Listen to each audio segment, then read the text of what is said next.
lot, Caroline. Two questions. What's the ultimate goal of this blockade? Is it indefinite? And is the ceasefire that's in place right now also indefinite?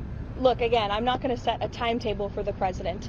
He has not done that, and I won't. I know there's been some anonymous sourced reporting that there was maybe a 3 to 5 day deadline. That is not true. The president has not set a deadline himself. Ultimately, he will dictate the timetable. And again, he is satisfied with the naval blockade, and he understands that Iran is in a very weak position, and the cards are in President Trump's hands right now. Mary Bruce. The president is not setting a deadline with this ceasefire right now, but this war has already gone on longer than he said it would initially. How long should Americans be prepared for this war to go on?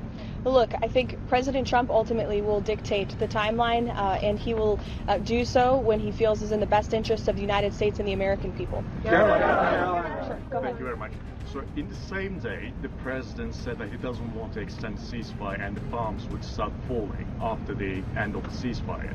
And unilaterally, he declared that the ceasefire would be extended indefinitely. Iranian state media are openly mocking the President of the United States and saying we didn't even request the extension of the ceasefire. What's the response from the President of the United States?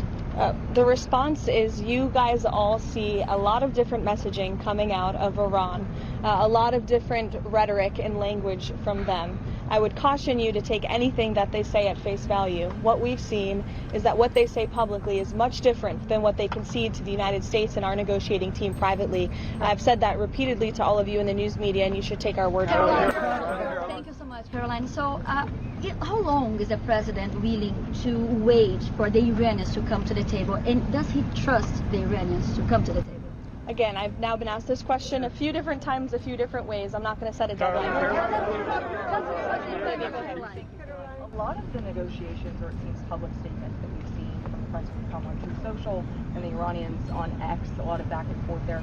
Did the president's Truth Social post throughout the day ahead of these negotiations have a negative impact on negotiations?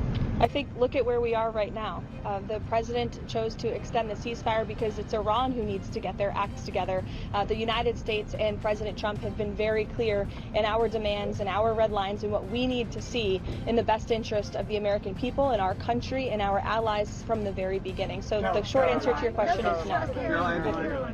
Does the White House have an understanding at this point of who inside of Iran will have the final sign-off on a deal? The White House and our intelligence community certainly has a good understanding. However, we want to see a unified response and a unified proposal. To the previous question's point, you see a lot of different messaging on social media from many people within the regime, and a lot of that public nonsense is not what we hear from them privately. But again, we want a unified response, and that's what the president is awaiting. Again, I'll leave our intelligence community and the president to decide.